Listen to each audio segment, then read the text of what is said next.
Olá pessoal, bem-vindos novamente ao episódio 2 do DICE Podcast. Este episódio já melhorado, mas com o vosso feedback. Muito obrigado a todos que nos fizeram chegar feedback. Se tiverem mais feedback para nos dar e mais ideias, estejam à vontade. Estamos aqui para vos ouvir. Isto é de 3 gamers, 3 geeks que gostam destas coisas para vocês, e vocês é que são as pessoas mais importantes. Segundo episódio 2, então, bons jogos de entrada para pessoas que não conhecem o hobby. Isto é um tema que nós temos falado muito e vai ser o tema do nosso segundo episódio.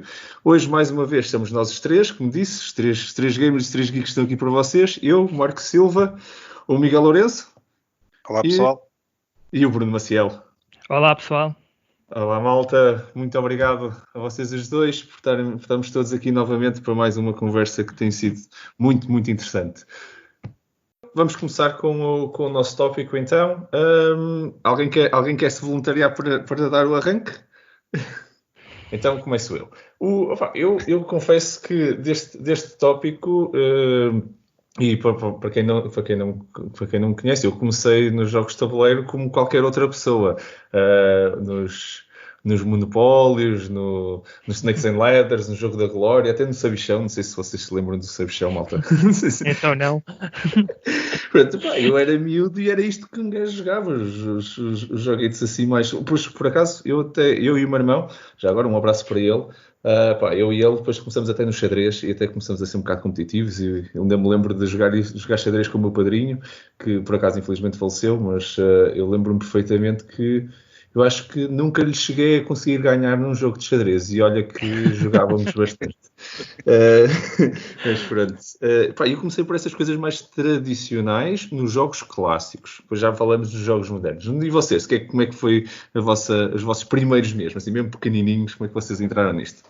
Bruno, como é que tu achas? Eu desde que me conheço, pelo menos aqui em casa onde eu vivia com os meus pais, nós tivemos sempre este hábito de ter jogos de tabuleiro. Jogos de tabuleiro mais clássicos, pelo menos aqueles mais comerciais. Como tu disseste, o Jogo da Glória acho que faz parte da nossa infância, de quem é desta geração. O Monopólio, como não poderia deixar de ser, adorava o Monopólio. Hoje posso dizer que não consigo ver o monopólio à frente, mas consigo perceber a importância do monopólio para o desenvolvimento deste hobby.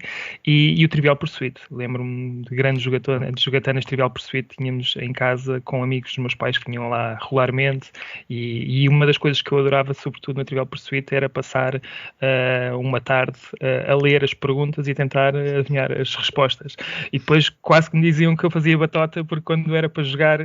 parecia que eu sabia as respostas quase de cor, mas sim, acho que foi essencialmente estes 3 jogos que me marcaram mais. Ok. E tu, Miguel, como é que foi a tua entrada? Tu há bocadinho falaste no Sabichão. Eu acho que ainda devo ter uma caixa algures guardada com o Sabichão. Eu acho que ainda devo ter isso. Não tenho a certeza, mas é bem provável. Tirando isso, são os clássicos. É o Monopólio. Lembro-me de jogar Monopólio tardes e tardes inteiras. Lembro-me de ser miúdo e ter aulas de manhã, e depois à tarde ia jogar Monopólio. E portanto ficava ali tardes e tardes inteiras. O Trivial também é um dos clássicos.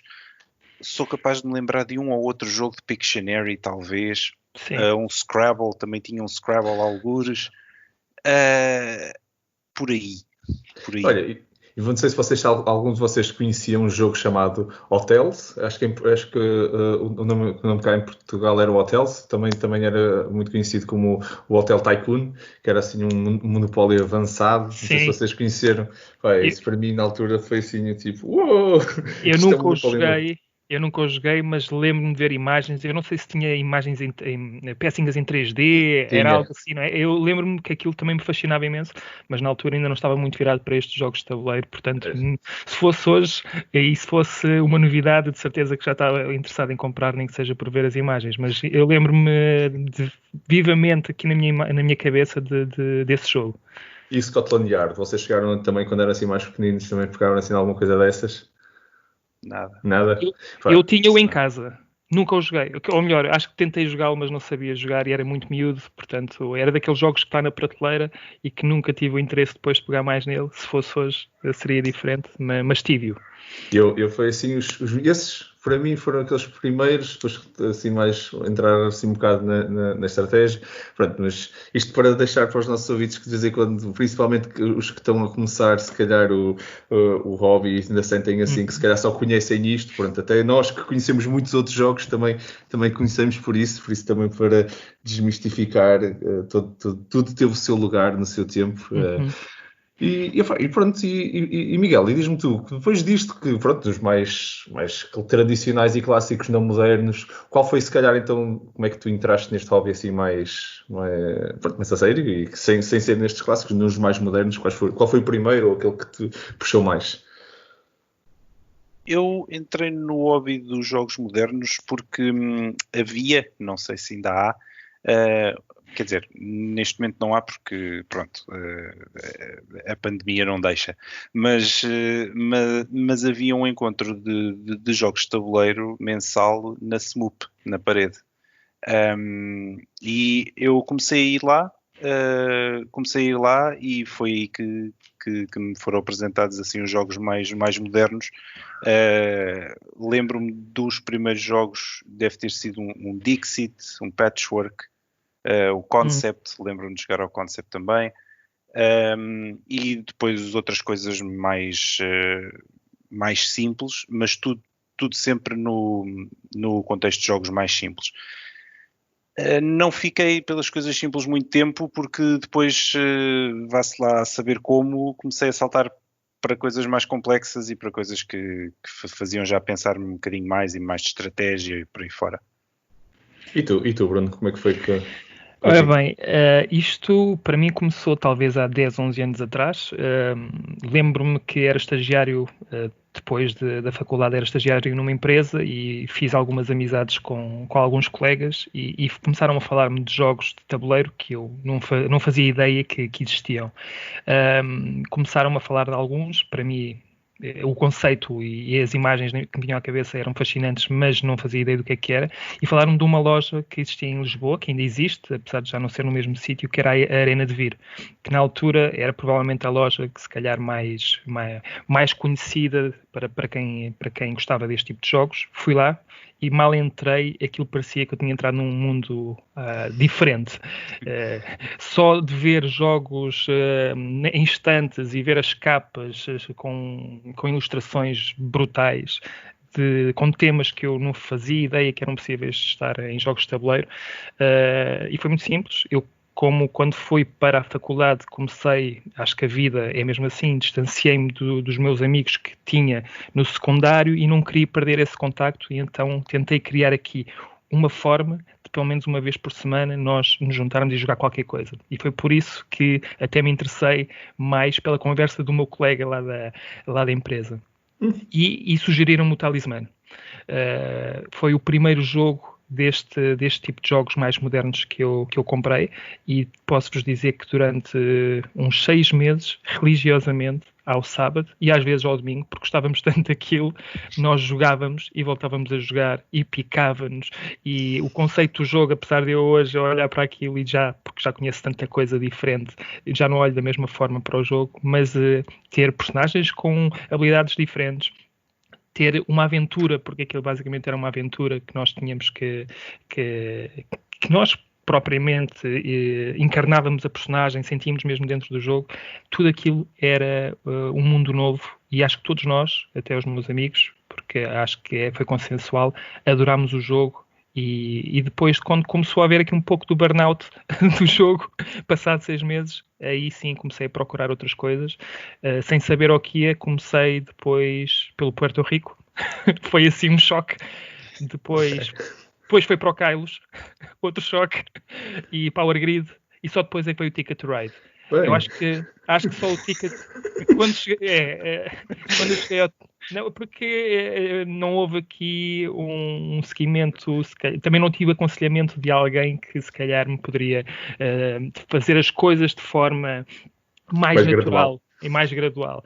Mas quando cheguei ao Ticket Ride, aí sim acho que o hobby se instalou na minha vida, porque consegui colocar os meus pais a jogar também, e pessoas que não são muito interessadas por jogos. Portanto, eu até diria que o Ticket Ride, para além do Talisman, é o jogo que mais marca a minha entrada no hobby. E tu, Marco? Eu confesso que, pronto, estávamos a falar, depois comecei a xadrez e estratégia, até mesmo no Scotland Yard, era eu e o meu irmão, jogava muitas vezes com ele. Mas pronto, éramos só nós os dois, né? Eu tenho um irmão mais novo, e pronto, era muito fácil acabarmos por ser nós os dois lá em casa a jogar. Depois também confesso-vos que eu comecei também com os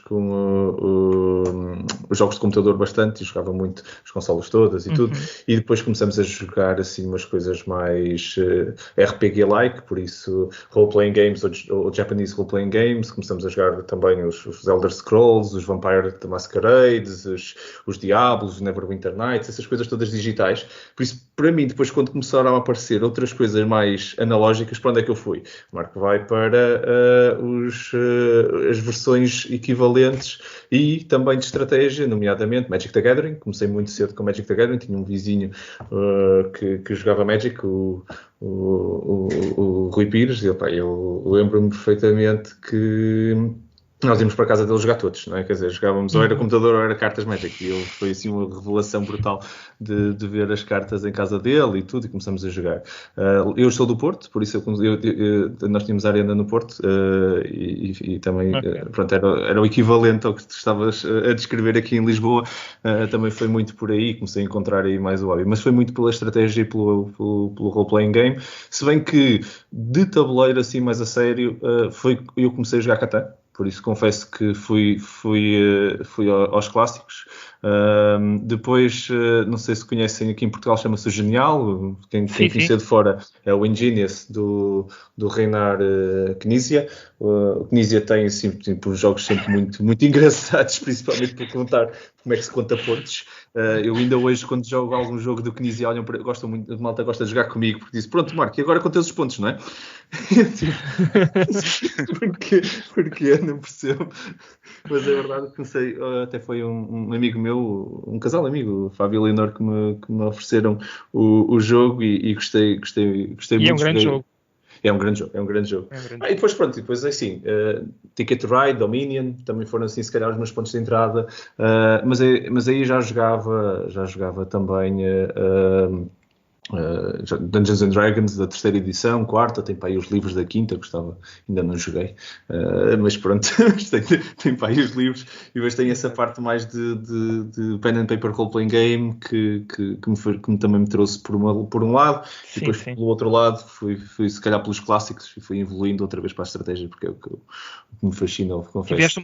Tiveste uma evolução mais natural, diria. Tive uma evolução mais natural, sim. Tu foste assim um bocado para este demorou que teve a chegar ao Power Grid e ao Porto Rico. A tua fez sentido, a minha foi atabalhoada, mas correu bem, portanto não me queixo. E eu acho engraçado porque temos aqui três vertentes bastante diferentes, não é? Quer dizer, o Miguel teve uma introdução mais guiada, teve a sorte de ir aos encontros, e acho que até é uma forma muito engraçada hoje em dia, com o número de encontros que existem, das pessoas conseguirem entrar com alguma ajuda. Eu, pronto, lá fui pelo caminho tradicional, e tu decidiste ir assim um bocadinho de cabeça logo para a parte funda, mas a aventura. A parte funda da piscina, e aprendeste a nadar rápido, pronto, também dá. Muito bom. Não correu sempre bem, mas ainda aqui estou. Exatamente. Isso aqui importa. E como é que agora, três histórias diferentes, três versões completamente diferentes de como nós entramos nos jogos. Agora, Bruno, começo por ti. Diz-me tu como é que tu, então, com base na tua experiência passada, na que tu vês, como é que tu introduzes então as pessoas que te aparecem em casa ou até fora de casa ao hobby? Quais são as tuas escolhas? Eu gosto muito de evangelizar o hobby, portanto, eu se calhar até sou para muitas pessoas aquele chato que mal tem a oportunidade pega logo no assunto dos jogos de tabuleiro e tenta mostrar um pouco desta realidade, e sempre que eu consigo agarrar algumas pessoas, convidar aqui as pessoas para virem a casa, ou então também nos encontros de Board Gamers de Oeiras, onde muitas vezes sou o anfitrião e tenho essa responsabilidade de receber pessoas e explicar jogos, a minha preocupação inicial é sempre perceber o que é que as pessoas já jogaram. Acho que isso é um ponto de partida e também dá para perceber que tipo de jogos é que eles poderão gostar ou não. Depois também tento perceber se, através do escalão etário, e até, se eu conheço bem as pessoas, também percebo que há alguns jogos não vão resultar de certeza e outros possivelmente que até poderão fazer sentido. E depois também ver quantas pessoas é que eu tenho para explicar jogos, quantas pessoas estão na mesa, porque faz toda a diferença. E o que é que eu faço? Eu tenho aqui, pelo menos, uma divisão. Eu faço uma divisão entre grupos até 4 e depois de 4 para cima. Acho que jogos que funcionam muito bem para cima de 4, mas que até 4 não funcionam tão bem, e o mesmo se aplica de forma inversa. Não dou muito realce ao tema nesta fase inicial, mas lá está, se houver aqui pessoas que eu sei que gostam de um tema em específico, pode ser que consiga chegar dessa forma mais facilmente à pessoa, mas normalmente eu dou mais realce às mecânicas e ao fun factor. Jogo divertido, quer que as pessoas se divirtam e que queiram experimentar mais coisas, quer que a primeira experiência seja impactante para que eles possam querer experimentar mais coisas. E é um pouco isto. Não sei qual é que foi a tua experiência, Miguel, neste sentido.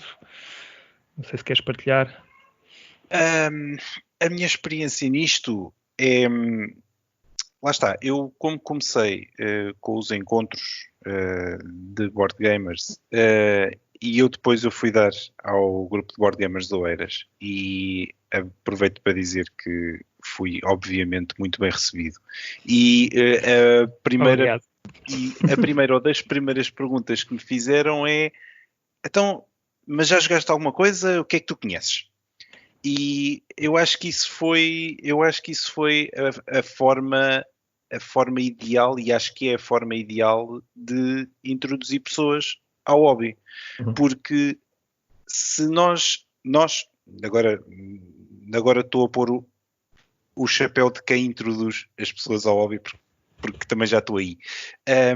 Mas eu acho que é a forma ideal, porque se conhecemos as pessoas é uma coisa, portanto já sabemos quem as pessoas são, já conhecemos um bocadinho dos gostos das pessoas, já sabemos do que é que a pessoa gosta, o que é que a pessoa conhece, o que é que não conhece, e portanto aí é mais fácil de sugerir e dizer: epá, ainda bem que vieste, experimenta isto, que eu acho que vais gostar.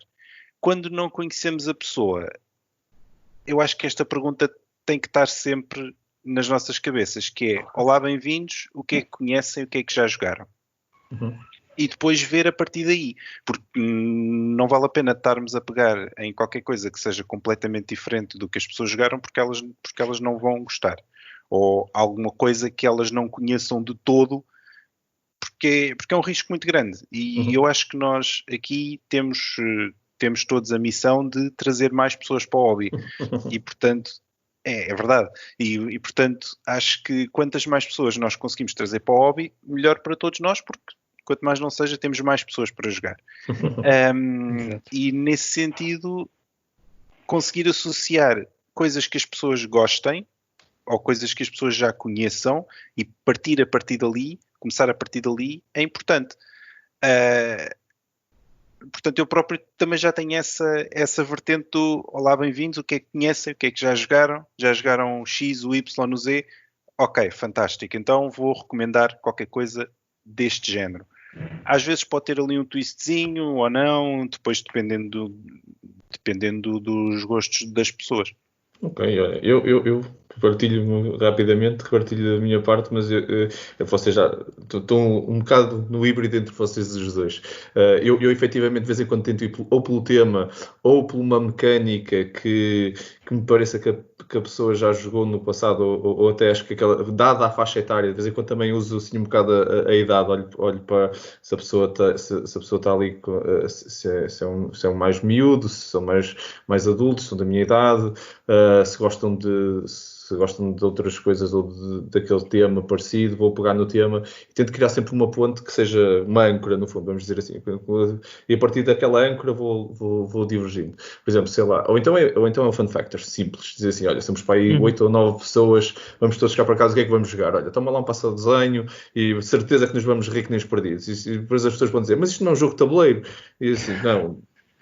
Depende, acabamos de quebramos a primeira barreira. Foi o que era um jogo de tabuleiro para ti? Tinha moedas e dados. Ok, pronto, se calhar já estamos 2 ou 5 passos à frente desse conceito, e agora a partir daí, de onde nós chegamos, consigo pegar e tirar ali mais 4 ou 5 da prateleira e dizer, olha, este também se calhar não era um jogo de tabuleiro por esse prisma, este também não. Isto é um mundo. Então, olha, então vamos experimentar mais este. E as pessoas que me ficaram hooked, não é? Quer dizer, queremos aquela...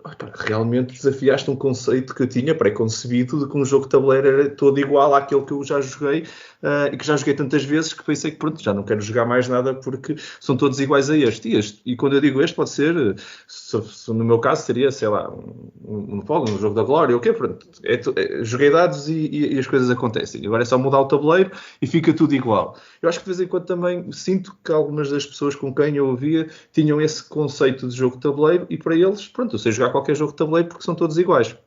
E depois estas coisas fora já não podem ser um jogo de tabuleiro, é outra coisa. Ou um trivial, ou uma coisa assim. Há para aí 4 ou 5 modelos e depois descobrem que afinal existem muitos outros. Dou-vos um exemplo muito simples, um King Dominó. O King Dominó, a última vez que apresentei o King Dominó a um amigo e a filha, eu perguntei exatamente isso. Olha, vocês conhecem o Dominó? Conheço. Então pronto, então é parecido, mas não vai ter nada a ver. Então vamos começar. E depois as pessoas ficam clássico. Não, mas assim, numa ótica divertida, a pessoa ficou, ok. Pronto, então agora, as metas do dominó põem-se assim, não é? Pronto, agora criamos aqui uma mecânica toda à volta disto, que é, vamos contar pontos, vamos ver as coisas todas, temos um tabuleiro que vamos montando e tudo. E a pessoa, pois realmente parece o dominó, mas já não vejo quase o dominó nisto. E depois de momento todo disse, isto é muito mais giro que o dominó. Eu, pronto, ok. Marco, acho super engraçado tu teres referido isso, porque acho que é um clássico para todos nós que ensinamos jogos. A pergunta é tipo Monopólio. E a minha resposta é muito idêntica à tua, que mas não tem nada a ver. Portanto, agora revi-me completamente do que tu disseste. Porque a quantidade de vezes que eu ouvi pessoas a dizer só porque um tabuleiro tem um mapa do mundo, as pessoas dizem, isto é tipo risco, não é? Ou isso, exatamente. Outro. Mas é bom. É sinal que alguma coisa foi fixante. Quer dizer que temos âncoras para colocar e conseguimos daí conseguir chegar a outros lados. Acho muito giro. E acho que tivemos aqui três formas muito giras de introduzir as pessoas ao hobby. Acho que todas elas funcionam, sinceramente. De certeza que todos nós já utilizamos múltiplas. Se vocês tiverem ideias que nos estão a ouvir de outras formas que vocês gostavam ou que fazem para introduzir as pessoas, as vossas pessoas, as pessoas que chegam ao hobby, teríamos todo o interesse e curiosidade até de ouvir essas ideias, até mesmo para nós crescermos e para nós aprendermos. Malta, vamos passar então para a nossa rúbrica, trazermos aqui algumas ideias e algumas sugestões de uns jogos para aqui para a malta. Bora? Sim. E pronto, e vamos então para a nossa rubrica de jogos, desta vez então jogos de entrada. Bruno, queres dar aqui o pontapé de saída? Que jogos é que tu tens na tua prateleira de jogos de entrada que trouxeste para nós? Sim, Marco. Eu selecionei aqui 3 jogos, poderia ter escolhido outros, mas acho que há aqui 3 jogos que funcionam muito bem para a entrada no hobby. O Sushi Go, que é um jogo que fala sobre sushi, que é um tema incomum para jogos de tabuleiro, para qualquer tipo de jogo, não é? E as pessoas até acabam por se identificar muito, porque é um tema moderno, tem ilustrações muito engraçadas, e é um jogo muito simples, penso que dá para 5 jogadores, é um jogo muito rápido, introduz aqui uma mecânica que é o card drafting, que é a escolha de cartas, fazer um set collection, que é um conjunto de situações, um conjunto de cartas diferentes tipos de cartas que depois vão nos pontuar de diferente forma no final do jogo. É um jogo bastante interativo porque acabamos por escolher uma carta e passar cartas ao nosso adversário da esquerda ou da direita, e é um jogo bastante divertido, muito rápido e com regras muito simples, portanto costuma funcionar muito bem. Outro jogo que eu também quero aqui falar é o Cartographers, um jogo mais recente. Também introduz aqui uma mecânica diferente e que está muito na moda, que é o roll and write, apesar de não ser um roll, não estamos aqui a lançar dados, mas estamos a virar cartas. Toda a gente tem uma folhinha, tem uma caneta e a folha é igual para toda a gente, e a partir daqui toda a gente faz as coisas à sua maneira e o resultado final vai ser completamente diferente. O que é o Cartographers? É um jogo em que nós temos que cartografar um mapa com a nossa caneta. As cartas vão nos dando informação com alguns formatos estilo Tetris, em que nós temos que desenhar na nossa folhinha, que é um mapa, e é engraçado ver como cada jogador faz o mapa à sua maneira, e depois a forma como fazemos o mapa vai pontuar sobre alguns critérios que estão na mesa, critérios de pontuação. É um jogo que tem tido muito sucesso, não só cá em casa, mas nos encontros de Oeiras. Nos encontros de Oeiras têm tido o condão de, depois de eu explicar a uma pessoa ou com uma família, praticamente que é um jogo que demora 15, 20 minutos, acabam por jogar vezes e vezes sem conta, e no encontro seguinte vão pegar novamente no jogo e já trouxeram pessoas novas e estão a explicar o jogo já elas próprias a outras. Portanto, tem sido um jogo que tem tido muito sucesso como jogo de entrada. O meu terceiro jogo já é um jogo que é de entrada, mas que já começa a fazer a ponte para o jogo médio, que é o Splendor. É um jogo que nos dá uma sensação de crescimento interessante, uma mecânica que é um engine builder. Nós construímos a base e à medida que o jogo vai avançando, vamos conseguindo as coisas mais difíceis de forma mais fácil e mais rápida, e também tem umas peças interessantes que são umas poker chips, umas peças de póquer que dão algum brilho ao jogo, e as pessoas gostam imenso de estar a mexer nelas. Acaba por ser também muito interessante o fator componente nesta entrada aos jogos de tabuleiro. E o Splendor é um daqueles jogos que também já se está a tornar um clássico, e quando eu introduzo às pessoas certas, acabam sempre por querer saber mais. É um bom jogo para passar ao próximo nível. Não sei se vocês que já jogaram estes 3 jogos, mas certamente que são jogos recomendáveis para começar neste hobby. Concordo contigo. Gosto dos 3. Eu até tenho uma versão do Sushi Go, a versão Party, e dá para jogar assim com mais gente. É muito giro, fica um bocadinho longo, mas é muito giro. E o Splendor, para mim, até acho que é um daqueles jogos que tem uma funcionalidade na mesa engraçada, que é um easy to learn, porque não é muito complexo, é o suficiente, mas é hard to master, e até conseguimos com pessoas mais experientes o jogo torna-se bastante... Tem muita estratégia. É um jogo muito interessante. Exatamente. Miguel, do teu lado, quais são os jogos que trouxeste para nós então hoje nesta rubrica de jogos fáceis para entrada ou para introdução? Ora, eu como jogos de entrada trouxe também 3, o Ticket to Ride, o Azul e o Patchwork. O Patchwork, eu vou começar por ele, já falei há pouco dele. O Patchwork é um jogo de construção, vou-lhe chamar construção, mas não é bem. É um jogo de colocação de peças, são peças estilo Tetris, não exatamente o Tetris clássico, mas um Tetris um bocado esquisito. São peças com formatos esquisitos, mas é um jogo muito engraçado, é um jogo muito rápido, cerca de meia hora. É um jogo para 2 jogadores, em que temos uma espécie de um mercado de peças, em que nós conseguimos comprar as peças com botões, e quando eu compro uma peça eu coloco no meu tabuleiro, e portanto cada uma das 2 pessoas vai montando o seu tabuleiro, o tabuleiro que tem à sua frente, e vai comprando essas peças com botões e vai avançando também num tabuleiro central que tem uma componente, vamos chamar de tempo. Por exemplo, eu posso comprar uma peça com 2 botões e essa peça faz-me avançar 4 casas nesse marcador de tempo. Algures no meio do jogo, passamos por botões também. Nesse marcador de tempo passamos por casas que têm botões, e aí vamos receber botões que nos permitem comprar outras peças e assim sucessivamente. É um jogo também muito, muito engraçado. é só para 2 jogadores, mas é um jogo muito rápido, muito, muito engraçado e para quem gosta de peças de Tetris, construção, colocação de peças, é muito giro. O segundo jogo que eu trago é o Ticket to Ride, que também já falámos aqui. O Ticket to Ride é um jogo de construção de linhas ferroviárias. Eu já joguei 2 versões, o Ticket to Ride da Europa e o Ticket to Ride dos Estados Unidos. Cada um deles traz um mapa diferente. O Ticket to Ride da Europa traz o mapa da Europa, o Ticket to Ride dos Estados Unidos, obviamente, traz o mapa dos Estados Unidos. Existem não sei quantas versões do Ticket to Ride e cada um deles traz uma mecânica um bocadinho diferente.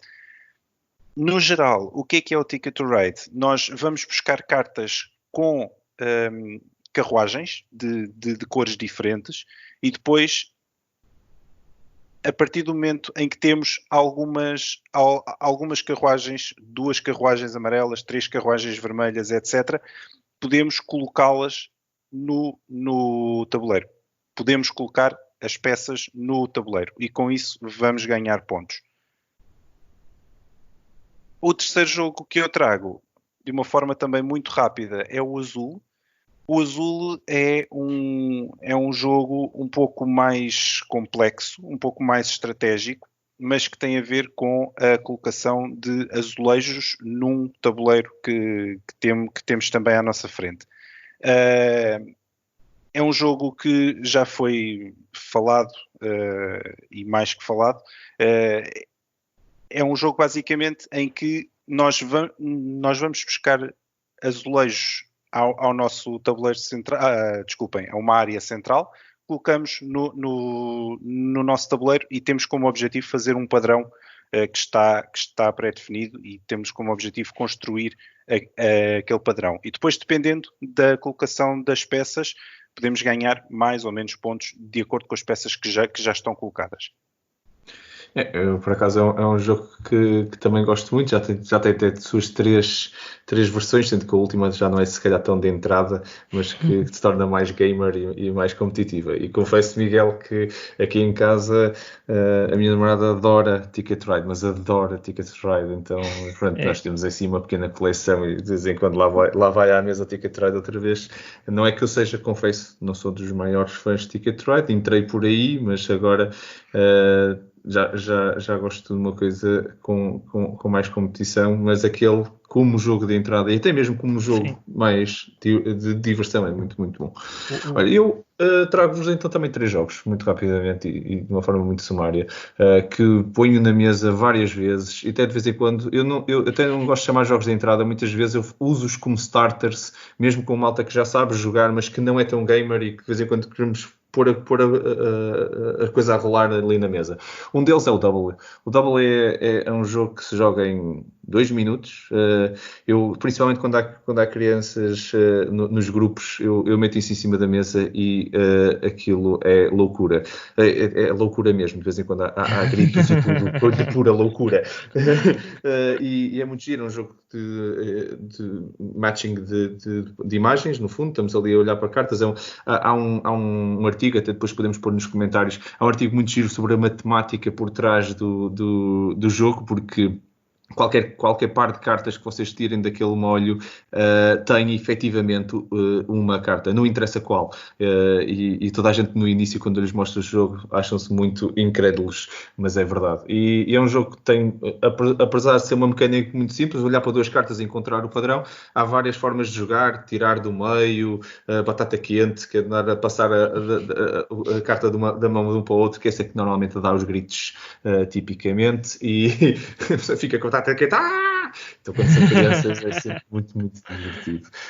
Depois também já falei do King Domino, muito rapidamente. Acho que é um jogo que, pela sua parecência ao dominó, pela sua estratégia e consegue ser mesmo muito competitivo, consegue se adaptar a várias pessoas. Se for uma criança mais nova, consegue jogar isso sem problemas. Se for um adulto, vê a parte da estratégia e diz, ok, já percebi que isto não vai ser fácil e que tu estás à frente, e a coisa torna-se competitiva.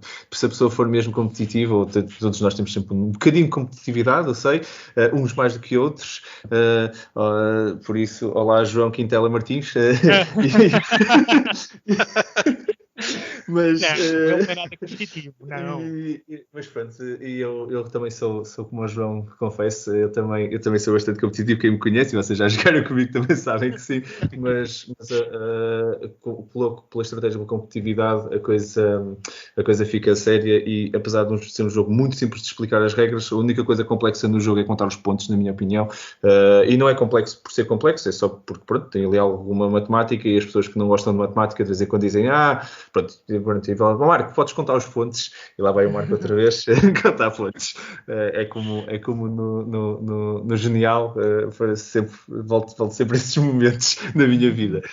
E finalmente, há um jogo que eu uso de entrada bastante quando tenho grupos grandes. Quando tenho mesmo grupos grandes, e fiz isso em vários eventos, já fiz isto aqui em casa, até confesso que até tenho que comprar canetas novas para o jogo, é o Passo ao Desenho. Passo ao Desenho, eu há bocado estava a dizer, quebra mesmo a barreira do que é um jogo de tabuleiro, porque não há tabuleiro efetivamente. E depois põe aquilo tudo, as pessoas normalmente já nem querem saber se aquilo tem umas regras de pontos, em que o número de desenhos que acertaste no final. Esqueçam os pontos. 99% das vezes ninguém quer saber dos pontos, só querem jogar outra vez. Apagam aquilo e siga, vamos lá outra vez. E isso para mim é que é o grande sucesso no jogo de entrada, que a pessoa chegou ao fim e diz, vamos jogar outra vez. Tipo, não queres comentar outro? Não, este aqui, bora lá jogar outra vez. Ok, este aqui ficou. Coisa que as pessoas ficaram bem. E isso para mim é o que mais me surpreende e mais motiva. Bem, então ficamos aqui, 6 jogos de uma forma rápida, mas que se por acaso nos estão a ouvir, 9 jogos. 9 jogos que se nos estão a ouvir, ficam de sugestão se não conheciam como jogos de entrada. Se estão a tentar introduzir alguém ao hobby, de certeza que têm os vossos jogos e os que vocês gostam de fazer chegar às pessoas. Adorávamos ouvir isso outra vez. Feedback e ideias são bem-vindas para nós aprendermos, e teremos todo o gosto em partilhá-las, se vocês quiserem, no nosso próximo episódio. E pronto, e é todo o tempo que nós tínhamos para ver este segundo episódio. Muito obrigado a todos que nos estão a ouvir. Nós estaremos cá para o nosso terceiro episódio. Para feedbacks, ideias, opiniões, não se esqueçam, tem o nosso e-mail, podcast@dicecultural.org. Está nos comentários, é só nos fazerem chegar esses e-mails e nós teremos todo o gosto em responder, aceitar os vossos feedbacks, melhorar o nosso podcast. É para vocês que nós estamos a fazer isto, por isso todo o vosso feedback será bem-vindo e será útil para nós. Pessoal, muito obrigado a vocês pelo vosso tempo, por esta conversa incrível. E a todos que nos estão a ouvir, muito obrigado por nos seguirem. Não se esqueçam de subscrever o podcast. Façam tune-in para o próximo episódio, que será igualmente interessante e muito polémico. É uma discussão que nós temos todos de certeza interior, se devemos to sleeve or not to sleeve our games. Se vamos ou não colocar os nossos jogos todos protegidos dentro daquelas capinhas e miquinhas que nós temos para as cartas e para tudo mais. É todo o nosso tempo. Espero que estejam todos bem nesta pandemia. Mantenham-se seguros, continuem, que nós também continuamos aqui para vocês. Um grande abraço para todos e muito obrigado. Um grande abraço. Obrigado.